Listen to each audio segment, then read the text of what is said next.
Hello guys, welcome back to the channel. This is Alpha Omega Occasionally.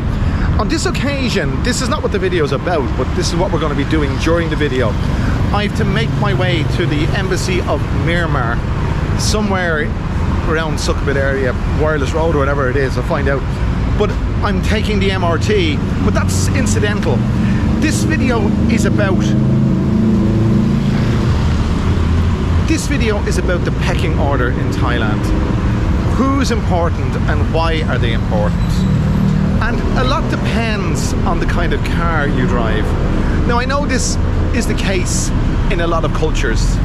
The richer you are, the more you show your wealth, the more respect you might command. But here it's so obvious and it's practiced to such an extent that it's like there's the hierarchy and the rest. And the majority of people fall into the category of the rest. Now I'm going into the MRT. I'm probably going to be told to stop recording, but I'm only recording myself. I'm not causing a nuisance. But that's what the video's about. So if you're interested, stay tuned and enjoy the trip as I go on.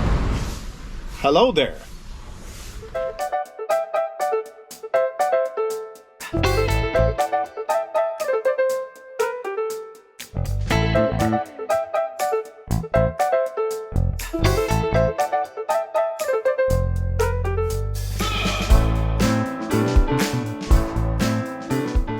So now I'm waiting for the MRT, and one of the things about this is everyone is equal. This is kind of you don't see the difference between people on public transport like this.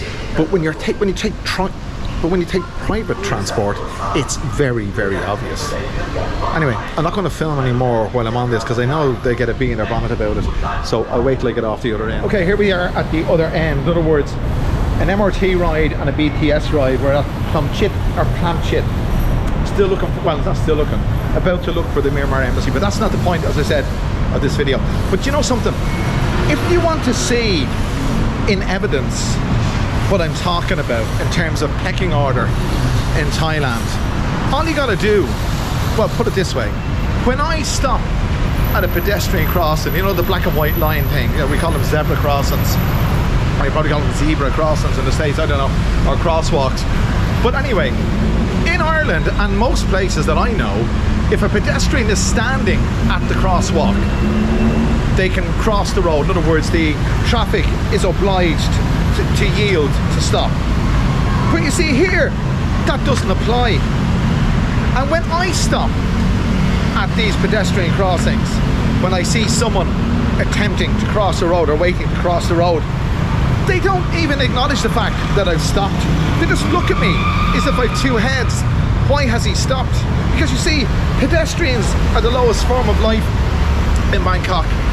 And when I beckon or indicate to them that they can cross the road just like this, they scurry across the road like a frightened rabbit. And I'm not exaggerating, they scurry across the road in an apologetic fashion. And that demonstrates the fact that if you are driving a vehicle, and the larger the vehicle, the more this applies, you are superior to the person on foot. And if you drive a Mercedes or a BMW or a Mustang or whatever it may be, you are at the top of the pecking order. I live in an apartment building, and parking is a premium. They park more or less anywhere and everywhere. But there is one guy with a Mercedes, it's a CLS or whatever the hell it is, it's a coupe thing, it's very nice. But he parks his car in a specific place. And I was trying to get out because I was parked at a right angle to me. In other words, he was parked at a right angle to me. I was in the proper parking space. He was parked directly in front of me horizontally. And the thing to do there is you push the car out of the way. But when I attempted to push the car out of the way, security ran up to me and they said, oh, my die, cannot push that car because that car is a Mercedes and it belongs to an important person. We'll have to find another way for you to get out. And they did. They actually had 2 traffic cones on front and the back to discourage anyone from pushing it out of the way, because you know the way Thais push cars out of the way to let you in and out. You know the way they do it. But I was astonished, and I shouldn't have been astonished because I'm well used to this. It demonstrated again the pecking order, because some boyo drives a Mercedes, he commands respect. You see, I come from a place, and it's probably the same where you are, that you don't command respect by what you have. You command respect by who you are, and you have to prove it. Because if you try to prove the fact that you command respect by driving a big car, you'll soon know about it in Ireland. I won't go into detail, but you'll soon know about it. That doesn't wash at all. But here, it's absolutely the be-all and the end-all. There's cases, there was a thing on the news a good few years ago where a motorcycle ran into the back of a Mini Countryman, and the guy who was driving the Countryman got out and slapped the motorcycle guy across the face like that. He was actually prosecuted, but it just goes to show the mentality. If you have a big vehicle, you have the, you know, you have supremacy, and that's the way it is. There is nowhere I've ever been that is quite like Thailand. There is nowhere I've ever been that is quite remarkable as Thailand, and I love living here. And as I said before, you have to accept the way they do things, because if you don't, you just end up being critical all the time, and that's no way to be. You'll end up being negative and you'll eat yourself alive. But basically, this is something that I am imparting. I'm not necessarily angry about it, but it's very evident that as a pedestrian, it highlights it, that the car takes precedent. Say the vehicle takes precedent over the pedestrian. Motorcycles are a different kettle of fish. They just do what they want to do. Absolutely. In the middle of the road, the side of the road, going between lanes without indicating. That's the way they do it. So if you are of a mind to come to live in Thailand, these are certain things that you're going to have to get used to. If you want to cross the road, see that guy with the flag, look. He has to use that flag to let him pull in there, because they won't stop. Now he's wait, look, watch. They still don't stop. He has the flag up and they still don't stop. Because it's the same for cars as well. They won't let you go. You have to wait for everyone to pass before you can go. I don't know, it's reverse. It's everything that I've ever learned in Ireland in terms of road manners in reverse. Anyway, I gotta find this bloody embassy. Don't know where it is. So, just to point out a bit of a contrast, there's the embassy of the Republic of Poland there. If anyone from Poland is watching, hello. This is Wireless Road. Things are a little bit more civilized here, because this is where all the embassies are. And they try to project a very kind of it's almost European-esque, if you like. The road is fairly well paved and it's fairly uniformed. That's the residence of the American ambassador there, over there, directly opposite. Anyway, around here you have, it resembles the rest of the world, you know, civilized and controlled and, you know, fairly safe. But you see, look at the pavement.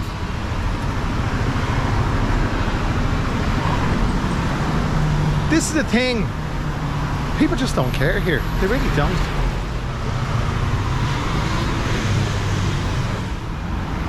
There was a comedian in Ireland called Tommy Tiernan, and around the time of the Celtic Tiger, if you want to know what the Celtic Tiger was, there was a time where the Irish economy exploded around the late 90s, early 2000s. And Tommy Tiernan was driving around Navan. Now Navan's a town about 40 kilometres, 50 kilometres outside Dublin.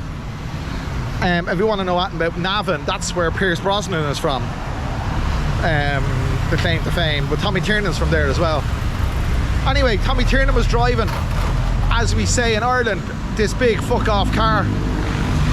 Because if you drive a big car, you can tell everyone to F off. So he's driving around Navan in his big car, you see. And he stopped at the lights, or he stopped in traffic. Hang on a second. He stopped at the lights to stop in traffic. And he looks over his, you know, to his left, because we drive on the left in Ireland, same here, steering wheel's on the right. So he looks over to his left and he sees this individual in a big F-off car, and he proceeds to utter profanities. Look at you, you big so-and-so, what the hell do you think you are? And then he realised it was his own reflection. But it highlighted to him, that's a joke by the way, I mean I don't think he actually did that, he just told us a joke. But that joke demonstrates the way we treat people in Ireland who command respect by the things that they have, in other words the cars that they drive. If you try that in Ireland you won't be long known about it, that's for sure. But here it's a badge, it's a trophy. Your car is a status symbol. I know in most places it is as well, but here it's very, very, very obvious. And that's one of the things that does drive me crazy. There's one of those pedestrian crossings I was talking about. Look, now I'm not going to do it because I don't know where Myanmar embassy is. But basically, if I was to stand there and try to cross the road, unless the traffic was at a standstill, they wouldn't stop. You could be there all day, you know, because I'm only a pedestrian, and that's the way it goes. Anyway, I better concentrate and do the job in hand and try to find this embassy. By the way, I'm looking for an ATM as well, because I got to pay 1,600 baht for the privilege of entering Myanmar. I mean, that's what, 30, 40, $50 give or take. Obviously it's a money-making exercise. Thais don't need a visa because they're members of ASEAN, and presumably Burmese or Myanmarese, it's easier to say Burmese, don't need a visa coming here. Anyway, this is very civilized here altogether. Look, this is the CRC tower. The reason I'm going here is because I know there's an ATM here. ATMs are like hen's teeth. Sorry, I'll rephrase that. ATMs are fast becoming like hen's teeth in Bangkok. Everyone pays with their phone.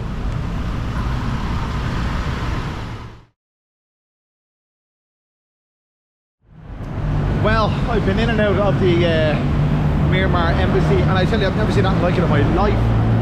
I've travelled a fair bit, and obviously I probably, well I won't say obviously, but I couldn't, just while I'm talking, have a look at this. St. Louis, huh? And it's not Missouri. But anyway, it was like a cattle market. I'd never seen anything like it. It was bedlam. And I had all my documentation. I filled out this form to apply for the visa, and I don't have the air ticket. So you have to have the air ticket to apply. So I'll have to come back on Monday. Today's Friday. I've never been in this part of Bangkok. St. Louis isn't necessarily a district. It's the name, St. Louis BTS, but it's the name of a school and a hospital, I think, and a college or something like that. So, when I was in the embassy, I kind of realised that I was being treated. Speaking in the theme of this video, I realised that I was being treated differently to the hordes of people that were there. I was the only honky in town, and that's not an exaggeration. I was the only one, the only white person, or the only European, let's say. I was the only European there, and I was singled out because of that, and I was given every courtesy, I think, because of that. If I had been from Bangladesh, for example, not speaking Thai or Myanmarese, whatever, pardon me, I would have been on a loose end. But the fact that I'm a Caucasian European, they said to me, one guy came out of the horde, and I mean hordes of crowds, and said to me, what are you here for? He obviously works for the embassy. I told him a visitor's visa, and he directed me to another desk to get the form to fill out, and she gave me a pen. I filled it out, and she told me to go to gate number 8. There was other people standing in front of me. I think they were, well, I don't know where they were from. They weren't Thai, but they certainly weren't from Myanmar, otherwise I wouldn't be applying for a visa. But the guy at the desk, when he saw me, he beckoned me towards the hatch, bypassing them. But they were filling out forms, but they were still ahead of me. But then he said to me, I have to get the air tickets. But there you are. That finishes off my discussion, let's say. It's an open discussion, lads. Feel free to leave a comment. But that's the proof of the pudding. The hierarchy in Thailand, you know, is evident, and it depends on what you have. What you have will denote your status. I know that's true of again, I'll say it again, I know it's true of the majority of the world, let's say, or most of the world, but it's very evident here. It's very, very evident. And it's even more evident, or it was even more evident in my experience in the Myanmar embassy, where I was singled out is the wrong type of phrase to use, but I was ushered to, I was ushered through the procedure because I was European, there you go, and I was afforded the courtesy. So it's, you command, I suppose, depending where you go in the world, you command a degree of respect if you, and this is not being arrogant, I'm just saying this is what I experienced and what I experienced today. You command a degree of respect because you're Caucasian, because the assumption is that you have money. And that is true, and that goes hand in hand as to what I'm saying about the more you have in Thailand, the more trappings of materialistic trappings that you have, the more important that you are, the more courtesy that's afforded to you. But because people perceive me in Thailand to have money because I'm a Westerner, I get afforded, and it was highlighted today, I get afforded every courtesy. When everybody else was there must have been over 500 people in the room. It was a big room, but there must have been over 500 people there, and it was total chaos.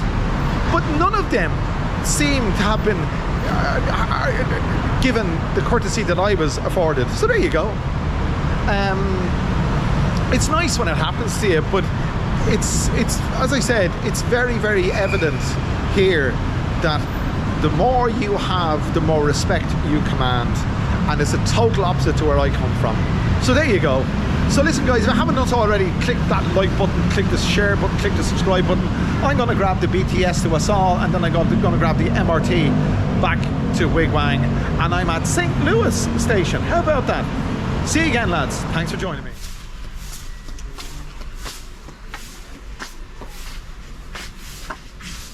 Hello there.